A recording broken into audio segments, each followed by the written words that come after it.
Italy was something for a young kid. I painted a beggar woman on my way down from the top of there was a vineyard up in the very high part. The ruins of an old castle, a medieval castle. As I was coming down the trail, I was all by myself. This old beggar woman suddenly appeared and held out her hand, and it impressed me. It frightened me at first, and then it impressed me very much, and I refused her. I didn't give her anything, and I went on, and I got back to the pensione, and I began to think, I must make a drawing of that. I don't know why it's what it is, but I have to make a drawing. And years later, I figured out what it was. And I think I'm right about it. Here I had seen all of this wonderful past of 2,000 years of development of man's civilization, and I was just a guy from the desert that knew nothing about any of this, and suddenly the past reached out his hand and demanded something of me.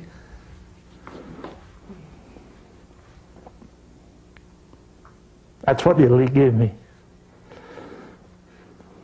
It was at a time of my life that it could mean the most, you know.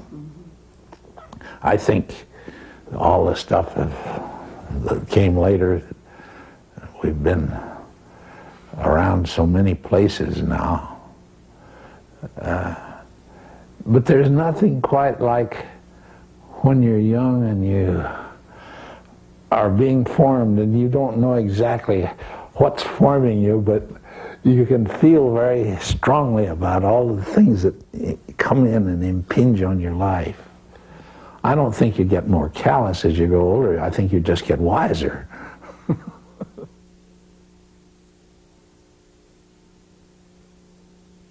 By the time I was in the 5th grade, why, I told the art teacher I wanted to be a painter, an artist.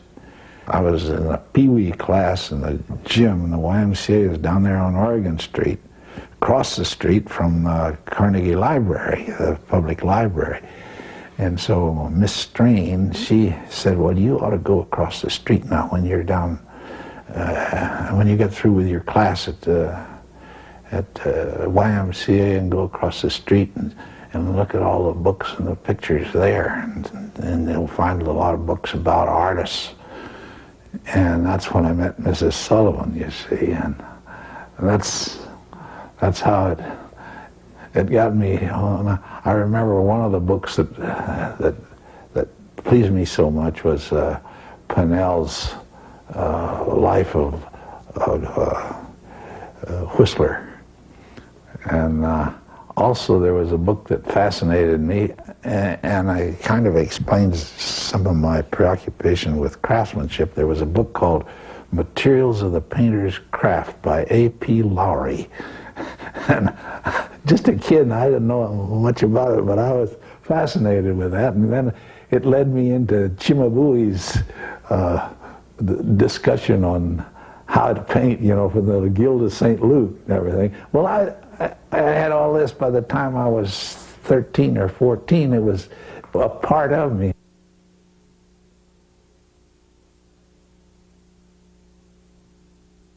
When I went up to the Art Institute, it was a kind of a shock to people. Know they had nobody around had ever been to an art school, and my brother's going to university and all that. But going to an art school was a kind of an unknown thing. And I remember Dad was fond of saying that old Bill Fryer had asked him, what the hell are you doing with having a son studying art? And my dad said, well, I'd rather have my boy be a good blacksmith rather than a poor preacher.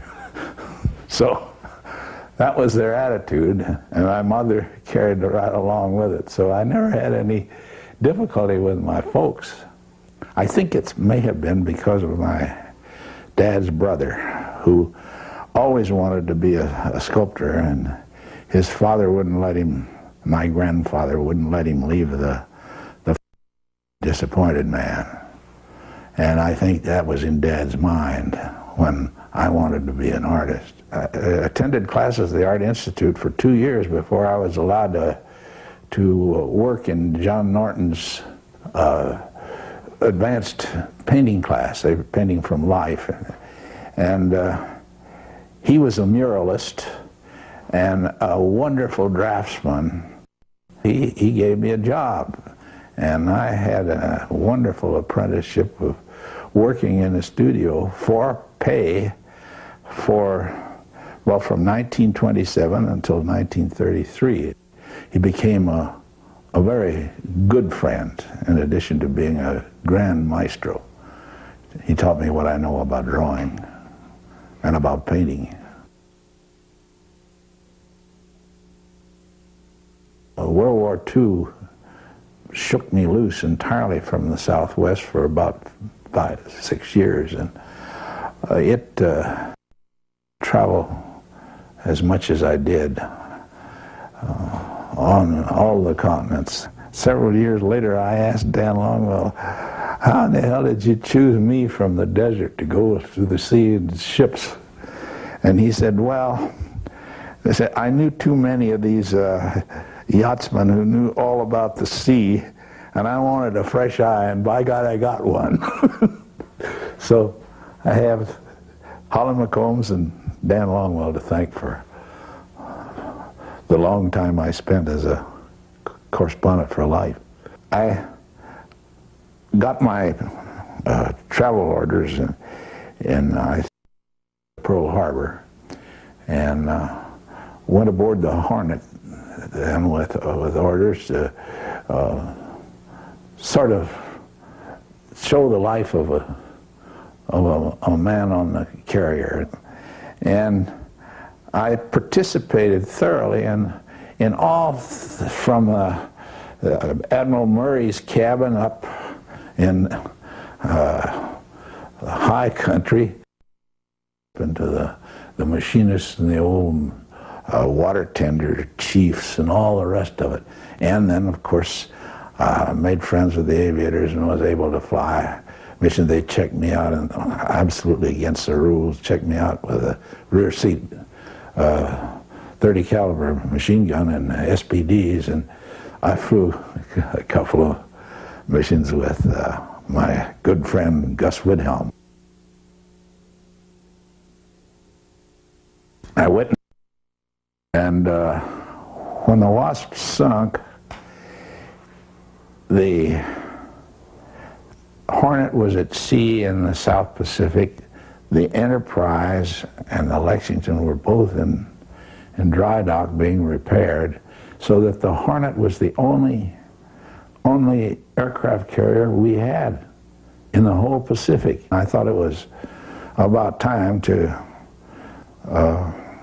get off the ship and get to work on all the paintings that I wanted to do from the sketches that I had been making.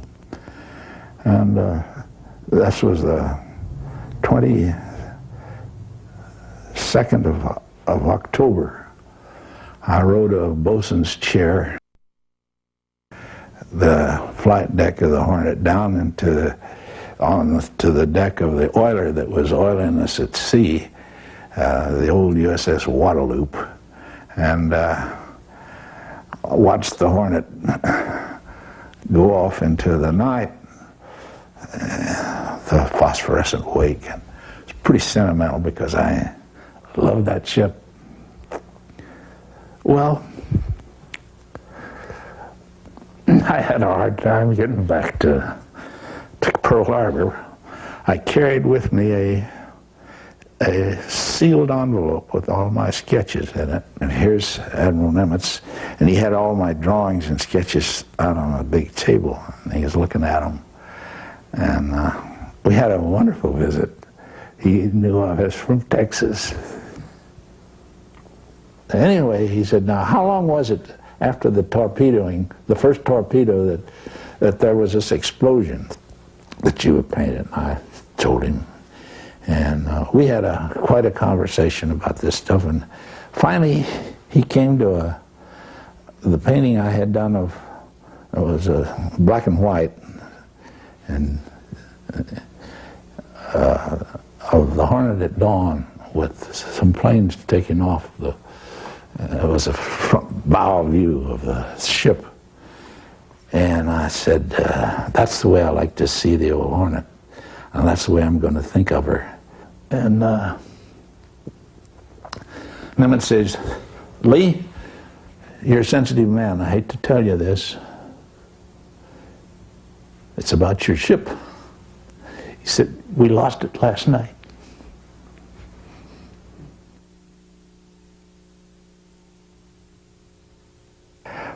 When I first got back from the war, it was so wonderful to be back home with Sarah and with our boy Jim. And I painted a portrait of Sarah, very much as if I were lighting a votive candle.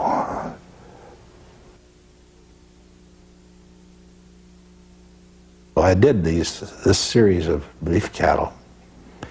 And when they were finished, I got down to the idea that I was really fascinated with bullfighting. Really through my interest in the bulls rather than the humans.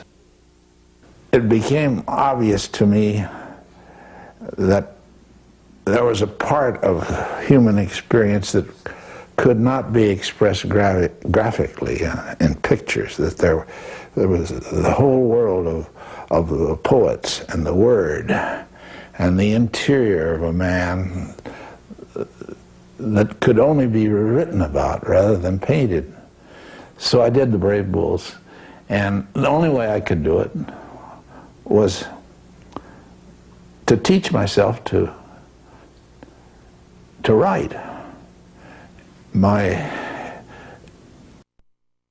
admiration for novelists that had spoken the word and tried to say something about man's heart and brain, which you couldn't say so well when you only painted their outside. So I devoted the next, nearly 15 years, mostly to writing. I did 3 or 4 novels, and I did a 2-volume history of the King Ranch, which was nonfiction, but which fit my love for the Southwest perfectly. You see, this place where I live has a wonderful, it has 2 great things. It has a quality of light, and that quality of light is tempered and given a unique quality by the spaciousness of this world, that in the Southwest. Here we have the bare carcass of the world without vegetation.